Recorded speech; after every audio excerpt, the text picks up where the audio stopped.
उत्तमी अनिल कुमार పార్టీలో భగత్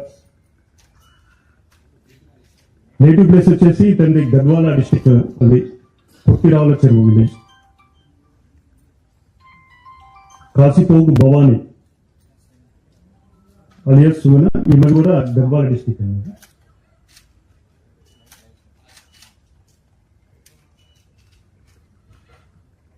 బాడిసే ఉంగయ్య ఇటు వచ్చేసి భద్రాద్రి కొత్తగూడెం డిస్టిక్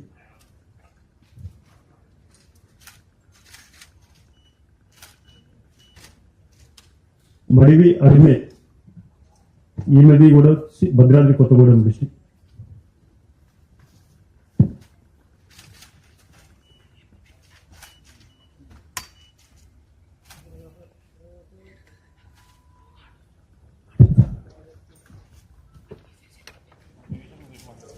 ఈరోజు తెలంగాణ డికేజెడ్సి బెటాలియన్ సంబంధించినటువంటి 130 మంది సిపిఎంఎల్ మావోయిస్టు పార్టీకి చెందినటువంటి అజ్ఞాత టాడర్స్ డిఫరెంట్ ర్యాంక్స్ ఉన్న వాళ్ళు ఈరోజు అజ్ఞాతం వీడి బయటకు వచ్చినారు. వాళ్ళతో పాటుగా 124 ఆయుధాలను కూడా తీసుకుని బయటికి వచ్చినారు. ఈ డేస్ కింద అజ్ఞాతం వీటి బయటకు వచ్చినటువంటి సెంట్రల్ కమిటీ సభ్యులు అట్లాంటి రాష్ట్ర స్థాయి నాయకులతో పాటుగా తిరిగినటువంటి వారు వీరు మొత్తం చెదిరిపోయినటువంటి ఈ కారక్స్ ని గత కొన్ని రోజుల నుంచి అందరిని ఎదుర్కొని తీసుకొచ్చినాము. వాళ్ళు కూడా బయటికి రావడానికి సిద్ధంగా ఉండడం ప్లస్ ఫోటోస్ తీసుకుని రావడం జరిగింది. ఈ వచ్చిన వాళ్ళలో 130 మందిలో 125 మంది ఛత్తీస్గఢ్ రాష్ట్రం చెందిన వాళ్ళు, 4 తెలంగాణ రాష్ట్రం నుంచి అజ్ఞాతంలో ఉన్నవాళ్ళు, 1 ఆంధ్రప్రదేశ్ రాష్ట్రం చెందినవారు. ఈ వచ్చినటువంటి 124 వెపన్స్ అక్టోబర్ 21 2024 మావోయిస్టులకు తత్ఫలితంగా లాస్ట్ 4.5 months నుంచి వారు బయటకు వచ్చి ప్రభుత్వం దగ్గరికి రావడం, అజ్ఞాతంగా బయటకు రావడం కాకుండా సుమారు 250 తుపాకులు తీసుకుని వచ్చింది. అంతకుముందు ఎప్పుడు ఇట్లా జరగలేదు. ఇన్నిసార్లు పిలుపులు ఇచ్చినప్పటికీ కూడా మొట్టమొదటిసారిగా 250 తుపాకులతో బయటకు వచ్చింది, ఇంక్లూడింగ్ ఈ రోజు ఉన్నటువంటి 124 వెపన్స్. ఈ 124 వెపన్స్ లో INSAS LMG rifle 1, AK-47 rifles 31, INSAS rifles 21, SLR self loading rifles 20, bolt action rifle 1, 302 rifles 18, US made carbine 1, 9mm carbines 1, 9mm pistol 2, 7.62 FAL rifle 1, 8mm bolt action rifle 2, single shot rifle 20mm rifle 18, BGLs grenade launchers 2, sten gun 1, ఇట్లా మొత్తం 124 weapons తీసుకుని బయటకు వచ్చినారు. ఇందులో 222 magazines కూడా వచ్చినాయి. మొత్తం 5205 rounds ammunition కూడా వచ్చింది. ఇందులో ఈ అజ్ఞాతం మీద బయటకు వచ్చిన వాళ్ళలో 3 స్టేట్ కమిటీ మెంబర్ స్థాయి ఉన్న వాళ్ళు, 1 ఈ రకంగా ఇందులో PIG ఫస్ట్ బటాలియన్ వాళ్ళు 42 మంది, తెలంగాణ స్టేట్ కమిటీ వాళ్ళు 30 మంది, Dandakaranya special junior committee 2, second CRC వాళ్ళు 16 మంది, సెంట్రల్ కమిటీ మెంబర్స్ దగ్గర స్ట్రాంగ్ గా పనిచేస్తున్నటువంటి వాళ్ళు 10 మంది. మొత్తం తెలంగాణ మొత్తం పూర్తిగా అంతర్ధానం అయిపోయింది. తెలంగాణ స్టేట్ కమిటీ అనేది లేదు. ఈ 130 మందికి సరెండర్ అయిన వాళ్ళు ఎవరైతే బయటకు వచ్చినారో వారికి ఇచ్చేటువంటి పునరావాసం డివిజనల్ కమిటీ సభ్యులకు 5 లక్షల రూపాయలు, అంటే ఎలిజిబిలిటీ ఉన్న వాళ్ళకి మాత్రం, ఈ రకమైన సభ్యులకు 4 లక్షలు, పార్టీ సభ్యులకు 1 లక్ష రూపాయలు. అట్లాగే ఎల్ఎంజీతో సహా బయటకు వస్తే గవర్నమెంట్ ఆఫ్ ఇండియా రూల్ ఉంది 5 లక్షల రూపాయలు పే చేయాలని. అట్లాగే AK-47 తో బయటకు వస్తే 4 లక్షలు పే చేయాలని. ఎక్స్ట్రా అడిషనల్ గా ఇన్సాస్ రైతులతో వస్తే 2 లక్షలు పే చేయాలి. SLR తో వస్తే ఇంకో 2 లక్షలు, PRP రైతులతో వస్తే 1 లక్ష రూపాయలు, గ్రెనేడ్ లాంచర్స్ తో వస్తే 400 రూపాయలు, పెళ్లి సింగిల్ షాట్ కానీ పెళ్లి రైతులతో వస్తే 30,000 రూపాయలు. ఈ విధంగా వారికి వెపన్స్ కూడా ప్రభుత్వం నిర్ణయించింది.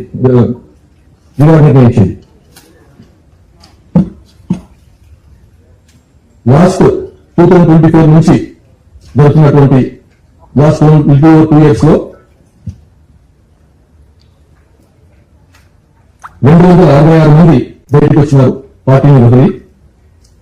అందులో 4 సెంట్రల్ కమిటీ సభ్యులు ఉన్నారు, 19 మంది స్టేట్ కమిటీ మెంబర్లు ఉన్నారు, 1 RCM ఉన్నారు డివిజనల్ కమిటీ మెంబర్, అట్లాగే 36 మంది డివిజనల్ కమిటీ మెంబర్లు, 131 ACS ACMలు, 530 మంది పార్టీ మెంబర్లు ఉన్నారు. అట్లా ఈ విధంగా 721 మంది లాస్ట్ 2 years లో 721 మంది బయటకు వచ్చినారు. 266 స్వతంత్ర జిల్లా బయటకు వచ్చింది. ఇంకా తెలంగాణ రాష్ట్రం నుంచి 11 మంది ఉండేది లాస్ట్ 10 ఏళ్ల కింద వరకు. ఇప్పుడు 4 మంది బయటకు వచ్చినారు. దాంతో తెలంగాణ రాష్ట్రం నుంచి అండర్గ్రౌండ్ ఉన్న వాళ్ళు 7 ఉన్నారు. ఆ 7 మీకు తెలుసు, ముప్పాల లక్ష్మణరావు, విలేజ్ గణపతి, పాత జనరల్ సెక్రటరీ, మాజీ జనరల్ సెక్రటరీ కూడా ఉన్నారు. అంటే మరొకసారి పోలీస్ డిపార్ట్మెంట్ తరఫు నుంచి ఆ మిగతా 7 కూడా బయటకు వస్తే బాగుంటుందని చెప్పి మేము వాళ్ళకు మరోసారి అప్పీల్ చేస్తున్నాం. వివిధ హోదాలలో ఉన్న పోలీస్ అధికారులు ప్రత్యేకమైన కృషి చేసి నక్సలైట్లకు ఒక నమ్మకాన్ని కలిగించి ఈ ప్రభుత్వము వాళ్ళ ప్రాణాలకు ఎలాంటి హాని కలగకుండా వాళ్ళ ఆరోగ్య భద్రత విషయంలో, ఆర్థిక వెసులుబాటు విషయంలో జనజీవన సమంతిలో కలిసిన తర్వాత వాళ్లకు జీవించడానికి అవసరమైన వసతులను ఏర్పాటు చేయడంలో ప్రభుత్వం సంపూర్ణంగా సహకరిస్తుంది. ప్రభుత్వం వాళ్ళను ప్రత్యేకంగా గుర్తిస్తుంది అని ఒక నమ్మకం కలిగించి ఈనాడు ఈ 130 మంది నక్సలైట్ల సరెండర్ కార్యక్రమంలో ఈ అధికారులు ప్రత్యేకమైన కృషి చేసిండ్రు. ముఖ్యంగా శివధారెడ్డి గారిని, ఐజీ సుమతి గారిని తెలంగాణ రాష్ట్ర ప్రభుత్వం తరఫున నేను అభినందిస్తున్నా.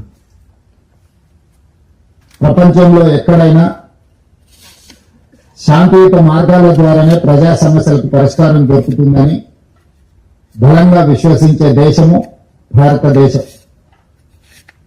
రవి అస్తమించని సామ్రాజ్యం ఉన్న బ్రిటిషర్స్ కు వ్యతిరేకంగా మహాత్మా గాంధీ గారు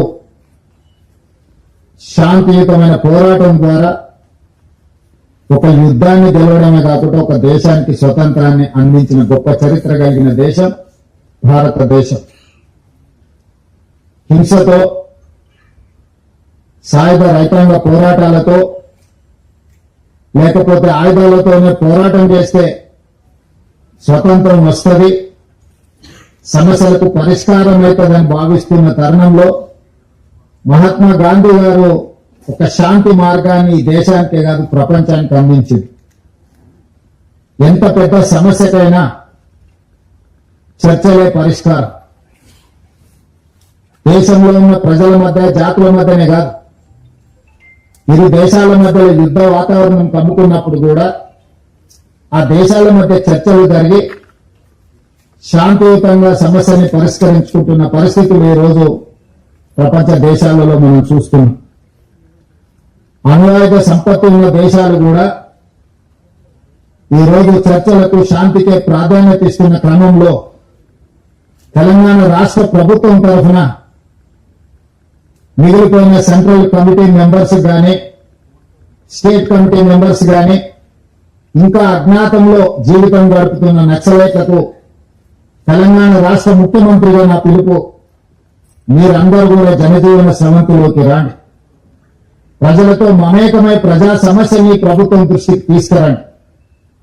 ఈ ప్రభుత్వం ఉన్నదే ప్రజా సమస్యని పరిష్కరించడానికి, వివిధ సంఘాలు, సంస్థలతో చర్చించడానికి, సంఘాలకు, సంస్థలకు గుర్తింపునివ్వడమే కాకుండా వాళ్ళు చూపించిన సమస్యల్ని, వాళ్ళు లేవనెత్తిన అంశాలని సానుకూలంగా పరిష్కరించడానికి తెలంగాణ రాష్ట్ర ప్రభుత్వం సిద్ధంగా ఉన్నది. అందుకే మొన్న సరెండర్ అయిన దేవ్జీ కావచ్చు, దామోదర్ కావచ్చు, చంద్రన్న కావచ్చు, సుజాతక్క కావచ్చు, రాజిరెడ్డి కావచ్చు, మిగతా వాళ్ళందరూ కూడా సెంట్రల్ కమిటీ మెంబర్స్ తో కొద్ది రోజుల క్రితం నేను సుదీర్ఘంగా చర్చలు జరిపిన. వాళ్ళ ఆలోచనను, వాళ్ళ ఆవేదనను రాష్ట్ర ప్రభుత్వం అర్థం చేసుకునే వాళ్ళు కొన్ని ప్రతిపాదనలు తెలంగాణ రాష్ట్ర ప్రభుత్వం ముందుకు తీసుకొచ్చింది. ఈ రోజు మేము మిగతా సెంట్రల్ కమిటీ మెంబర్స్ తో కానీ, గణపతితో సహా ఈ రోజు ఇంకా అజ్ఞాతవాసంలో జీవిస్తున్న కీలకమైన నక్సలైట్లకు మేము సమాచారాన్ని చేరవేస్తాము.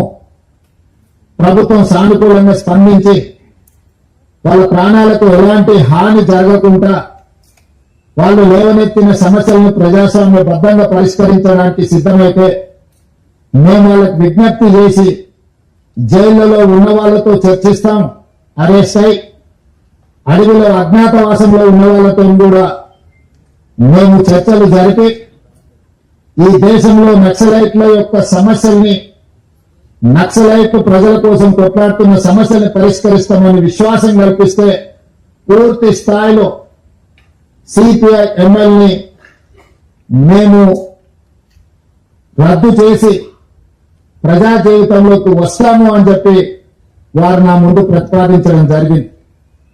నేను వారికి సూచన చేసిన రాష్ట్ర స్థాయిలో మేము చేయగలిగిన అంశాలను మేము పరిష్కరించగలము. ఇందులో కేంద్ర ప్రభుత్వం పాత్ర కూడా ఉన్నది. నక్సలిజం అనేది ఒక తెలంగాణ రాష్ట్రానికే పరిమితం కాలేదు.